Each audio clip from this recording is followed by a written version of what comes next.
Hello everyone, అందరూ ఎలా ఉన్నారండి? బాగున్నారా? మీ అందరూ బాగుండాలని నేను ఎప్పుడూ కోరుకుంటానండి. మార్నింగే మీ అందరికీ కాఫీతో గుడ్ మార్నింగ్ చెప్తున్నానండి. మీరందరూ ఏం చేస్తున్నారండి? మీకు సమ్మర్ ఎండలు ఎలా ఉన్నాయండి మీ ఏరియాస్లోని? ఇక్కడైతే చాలా ఎక్కువగా ఉన్నాయండి. నిన్న మేము సింహాచలం వెళ్ళాము. ఎంత రష్, ఎంత ఎండగా ఉందంటే వీడియో కూడా తీయలేకపోయానండి, అంత రష్గా ఉంది. పూజ అయితే కంప్లీట్ చేసేసానండి. పొద్దున్నే లేచి చక్కగా పూజ అంతా కంప్లీట్ చేసుకొని సింహాచలం వెళ్ళామండి. ఎంత రష్ ఉందంటే చందనోత్సవం అయిన తర్వాత తండ్రికి కొంచెమే పూత వేస్తారు. ఇప్పుడు అందరూ దర్శించుకోవడానికి చాలామంది ఇంట్రెస్ట్ చూపిస్తారనమాట. సో అందుకు చాలా రష్ ఉంది. తర్వాత మా ఇంటి దగ్గర వెంకటేశ్వర స్వామి కళ్యాణం చేస్తున్నారనేసి వెళ్ళామండి. ఎంత బాగా చేశారండి. చూడండి, అక్కడ మీకు హాయ్ చెప్తున్నారు మా ఇంటి దగ్గర ఉన్న వాళ్ళు అనమాట. ఆ తర్వాత ఏమో మేమందరం వెళ్ళామన్నమాట కలిసి. ఈవినింగ్ కళ్యాణం చేస్తున్నారని. యాక్చువల్గా అయితే వెంకటేశ్వర స్వామి వార్షికోత్సవాలండి. ప్రతి ఇయర్ చేస్తారండి. చాలా గ్రాండ్గా చేస్తారు. ఎంత బాగా చేస్తారంటే అద్భుతంగా చేస్తారండి ఇక్కడ వార్షికోత్సవాలన్నీను. ఈ కమిటీ మెంబర్స్ అంతా చాలా బాగా చేస్తారనమాట. ఎంతో హార్డ్ వర్క్ చేసి చక్కగా చేస్తారండి, ఒక యూనిటీగా. తర్వాత ఏంటంటే మా ఇంటి వెనకట్లే అనమాట కృష్ణుడు, తర్వాత వెంకటేశ్వర స్వామి, లక్ష్మీదేవి, తర్వాత గోదాదేవి, ఈ అందరు దేవుళ్ళు కలిసి ఉన్న గుడి ఉందన్నమాట. అంటే కృష్ణాలయం అంటారు. చాలా బాగా చేస్తారండి ప్రతి సంవత్సరం వార్షికోత్సవాలు. చాలా అంగరంగ వైభవంగా చేస్తారండి. ఈరోజైతే సెకండ్ డే అనుకుంటా. అక్కడ వెంకటేశ్వర స్వామి కళ్యాణం చేస్తారు అంటే వెళ్ళామండి. అక్కడ పంతులు గారు చెప్పారండి ఆ కళ్యాణం కోసం. చాలా బాగా చెప్పారండి, అద్భుతంగా చెప్పారు. మేమైతే కొంతసేపు ఉండి వచ్చేద్దాము అని అనుకున్నాం, కానండి అతను చెప్పే విధానం, ఆ పూజ అంతా మాకు ప్రాసెస్ అది చాలా బాగా నచ్చిందండి. ఆ చిన్న బాబు పంతులు గారు అనమాట, ఎంత బాగా పాడుతున్నారంటే చాలా బాగా పాడుతున్నారండి. అతను వాయిస్లోనొక అద్భుతమైన బేస్ ఉందండి, చాలా బాగుంది. ఆ తండ్రికి యజ్ఞోపవేతం చూపిస్తున్నారనమాట. ఈచ్ అండ్ ఎవ్రీథింగ్ ఎంత ప్రాసెస్ కరెక్ట్గా చేశారండి. చాలా బాగా చేశారు. ఎంత బాగా చేశారంటే మాకు చాలా హ్యాపీగా అనిపించింది అనమాట. కొంతసేపు ఉండి వచ్చేద్దాము అనేసి అనుకున్నాము, కానీ ఇతను చేసే ప్రతి ప్రాసెస్ ఎక్స్ప్లెయిన్ చేస్తూ, అంటే ఇదేంటి దేనికోసం చేస్తారు అనేసి భలే చేశారండి. తర్వాత ఈయనందరూ కోలాటం చేశారండి. ఎంత బాగా చేశారు తెలుసా అండి. ఎన్ని రోజులు ప్రాక్టీస్ చేశారో మరిగానండి. చాలా చాలా బాగా చేశారండి వీళ్ళందరూ. చాలా అద్భుతంగా అనిపించిందండి ఆ కోలాటం. అంటే సాంగ్ పెడితే కాపీరైట్ వస్తుందని నేను సాంగ్ పెట్టలేదు, కానివ్వండి చాలా అద్భుతంగా చేశారండి వాళ్ళు.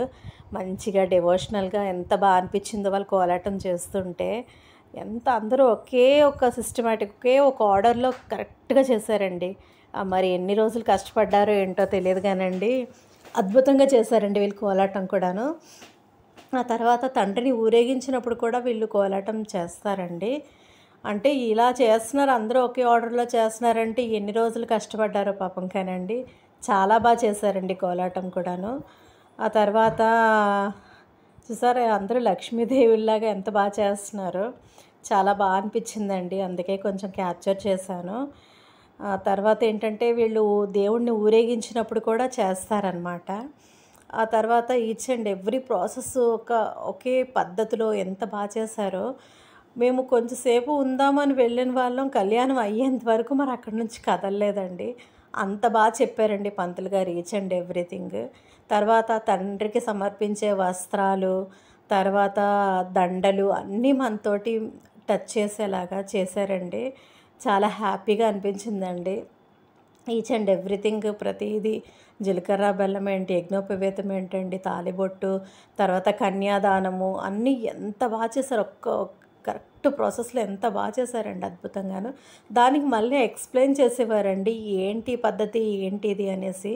చాలా బాగా చెప్పారనమాట. మేము అలా లీనం అయిపోయామండి ఆ కళ్యాణంలోనే. చాలా బాగా అనిపించిందండి.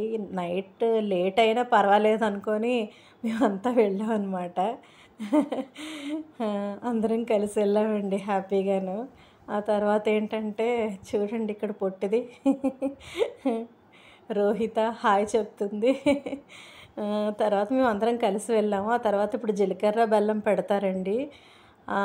అది ఎక్స్‌ప్లెయిన్ చేశారు. చాలా చెప్పారండి. ఎంత చెప్పారో. ఈ చిన్న పంతులు గారైతే మాత్రం అతని వాయిస్‌కి నిజంగా అద్భుతమండి. పాటలు పాడుతున్నారు. చాలా పాడుతున్నారండి పాటలు. ఆ చిన్న వయసులోనే ఇంకా చిన్న వయసులోంచి వచ్చేవారనమాట అతను. ఇంత చిన్న ఏజ్‌లోనే అంత జ్ఞానం అంటే గ్రేట్ అండి అతను నిజంగాను. చాలా ఆ అబ్బాయి కూడా చాలా ఈచ్ అండ్ ఎవ్రీథింగ్ ఎక్స్‌ప్లెయిన్ చేసేవారనమాట. ఆ తర్వాత ఇద్దరు దంపతులు కూర్చున్నారు స్టేజ్ మీద. ఇప్పుడు మంగళసూత్ర ధారణ అవుతుందన్నమాట. సో, అది తర్వాత పూది కర్ర కోసం మొత్తం ఈచ్ అండ్ ఎవ్రీథింగ్ అయితే మాత్రం డీటెయిల్డ్‌గా ఎక్స్‌ప్లెయిన్ చేశారండి. తెలియని విషయాలు కూడా తెలుసుకున్నామనమాట ఆ కళ్యాణంకి వెళ్ళడం వల్ల. చాలా చేశారండి. పూజ మాత్రం అద్భుతంగా చేశారు. పూజంతా కంప్లీట్ అయ్యే వరకు మేము అసలు అక్కడి నుంచి కదలలేదండి. ఎంతమంది జనాలొచ్చారో చూసారా? ఎవ్రీ ఇయర్ చేస్తారండి. దాని తర్వాత 3 డేస్, 5 డేస్ చేస్తారండి కళ్యాణం. అంటే కళ్యాణం 1 డే చేస్తారు. మిగతా వార్షికోత్సవాలు ఒక 3 డేస్ ప్రాసెస్ ఉంటది. ఆ తర్వాత మహా అన్న సమారాధన అనేసి పెడతారండి.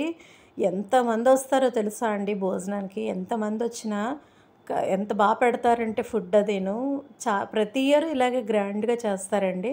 తెప్పోత్సవం చేస్తారండి. అదైతే ఇంక కన్నుల పండుగండి తెప్పోత్సవం. ఈ ఇయర్ కొంచెం ఏదో ప్రాబ్లమ్ వచ్చి చేయడం లేదట కానండి. లేకపోతే తెప్పోత్సవం కూడా చాలా అద్భుతంగా ఉంటదండి. భలే చేశారండి కళ్యాణం మాత్రం. మేమెప్పుడు ఇదే ఫస్ట్ టైం వెళ్ళడం. ఎప్పుడూ వెళ్దాం, వెళ్దాం అనుకుంటున్నాం గానండి, అయ్యేది కాదనమాట వెళ్ళడానికి. ఆ తండ్రి కరుణ ఉండాలి కదా! ఆ తర్వాత చూడండి ఇలా దండలు పట్టుకొని ఆ ఇద్దరు డాన్స్ చేస్తుంటే భలే అనిపించిందండి. చాలా బాగా అనిపించింది. ఇలా చేస్తారంట. అంత లెక్క ఇలాగే చేస్తారట. వీళ్ళు ఆ పంతులు గారు ఇద్దరు చేశారనమాట. రంగనాయకులు గారును, ఆ అబ్బాయిను. తర్వాత పూల బంతి కూడా విసిరారండి. క్యాచ్ పట్టాలి. మళ్ళీ మనం పంతులు గారికి విసరాలనమాట. ఆ తర్వాత ఈ నెక్స్ట్ డే మేము మార్నింగ్ సుబ్రహ్మణ్య స్వామి తండ్రి గుడికి వెళ్ళామండి. నా వ్లాగ్స్ కనుక నచ్చినట్టయితే లైక్ చేయండి, షేర్ చేయండి, సబ్స్క్రైబ్ చేయండి.